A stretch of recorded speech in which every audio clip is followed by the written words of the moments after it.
کے خزانے کے متعلق آپ نے تاریخی حقائق اور بہت سے قصے سنے ہوں گے۔ یہ وہی شخص ہے کہ جس کا ذکر اللہ پاک نے نشان عبرت کے طور پر کیا ہے۔ قارون کا قصہ اسرائیلی اور اسلامی دونوں روایات میں ملتا ہے۔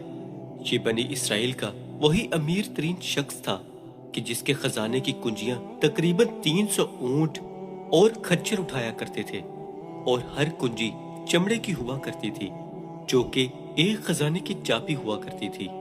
تاریخ میں قارون کے علاوہ شاید دولت اور شہرت کسی اور شخص کو عطا نہیں کی گئی۔ قارون در حقیقت حضرت موسیٰ علیہ السلام کے چچا کا بیٹا تھا، اور وہ نہایت ہی خوبصورت اور حسین آدمی تھا۔ یہی وجہ تھی کہ بنی اسرائیل اور قبطی لوگ اسے منور کہا کرتے تھے۔ قارون اپنی جوانی میں اپنی قوم کا سب سے با اخلاق اور نیک شخص تصور کیا جاتا تھا، اور توریت کا بہت بڑا عالم دین بھی تھا، کیونکہ اس کی پرورش حضرت موسیٰ علیہ السلام کے سائے میں ہوئی تھی۔ اس لیے وہ کتاب کا علم بھی رکھتا تھا اور اچھی آواز کا بھی مالک تھا۔ وہ توریت بہت ہی خوبصورت آواز میں تلاوت کیا کرتا، اور یہی وجہ تھی لوگ اس کا بہت ادب اور احترام کیا کرتے تھے۔ قارون ابتدا میں حضرت موسیٰ علیہ السلام پر ایمان لے آیا، اور جب بنی اسرائیل کو قبطیوں سے نجات ملی تو وہ ان کے ساتھ مصر کو چھوڑ کر سرزمین موت کی طرف ہجرت کر گیا۔ وہاں جاتے ہی اس کے حالات ایک دم سے بدل گئے، اور وہاں جاتے اس کے ہاتھ بے شمار دولت آئی کہ دیکھتے ہی دیکھتے وہ اپنی قوم کا ایک امیر ترین شخص بن گیا، کہ جس کا ذکر اللہ پاک نے قرآن مجید میں کچھ یوں فرمایا ہے: بے شک قارون موسیٰ کی قوم میں سے تھا، پھر اس نے قوم پر زیادتی کی، اور ہم نے اس کو اتنے خزانے دیے جن کی کنجیاں اٹھانا ایک طاقتور جماعت پر بھاری تھا۔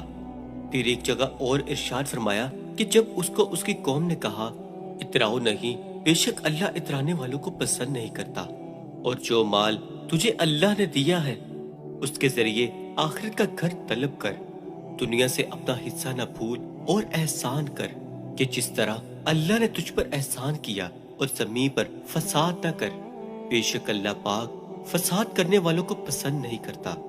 جب زکوٰۃ کا حکم نافذ ہوا، اور حضرت موسیٰ علیہ السلام سے وعدہ کیا تھا کہ اپنے مال کا 1000واں حصہ زکوٰۃ نکالے گا، جب اس نے اپنے مال کا حساب لگایا تو ایک بہت بڑی رقم زکوٰۃ نکلی، تو لہٰذا اس کے دل میں حرص اور لالچ پیدا ہو گیا، اور وہ زکوٰۃ کا منکر ہو گیا۔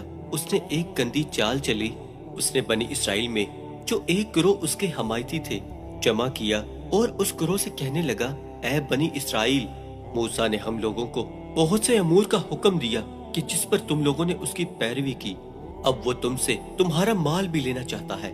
فلاں فاحشہ عورت کو لے کر آؤ تاکہ اسے کچھ پیسے دے کر موسیٰ کو بدکار ثابت کیا جائے۔ قارون نے اپنی قوم کے لوگوں کو جمع کیا اور حضرت موسیٰ علیہ السلام سے پوچھا کہ زنا کی سزا کیا ہے، تو حضرت موسیٰ علیہ السلام نے فرمایا: جو بھی زنا کرے حالانکہ اس کی بیوی ہی ہو تو اسے سنسار کیا جائے یہاں تک کہ وہ مر جائے۔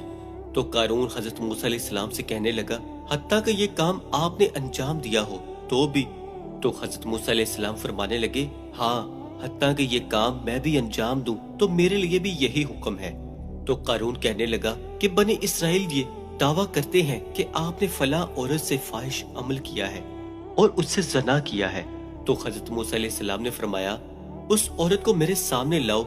تو لہٰذا وہ عورت بلائی گئی، تو حضرت موسیٰ علیہ السلام فرمانے لگے: اے عورت، اس اللہ کی قسم کہ جس نے بنی اسرائیل کے لیے دریا کو پار دیا، عافیت اور سلامتی کے ساتھ دریا سے پار کرا کر فرعون سے نجات دی، سچ کہہ دے کہ واقعہ کیا ہے۔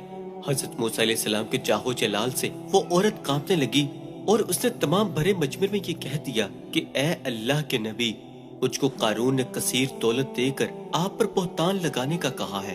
تو اس وقت حضرت موسیٰ علیہ السلام آپ دیدہ ہو کر سجدہ شکر میں گر پڑے، اور حالت سجدہ میں آپ نے اللہ پاک سے یہ دعا مانگی کہ اے اللہ، قارون پر اپنا قہر اور غضب نازل فرما۔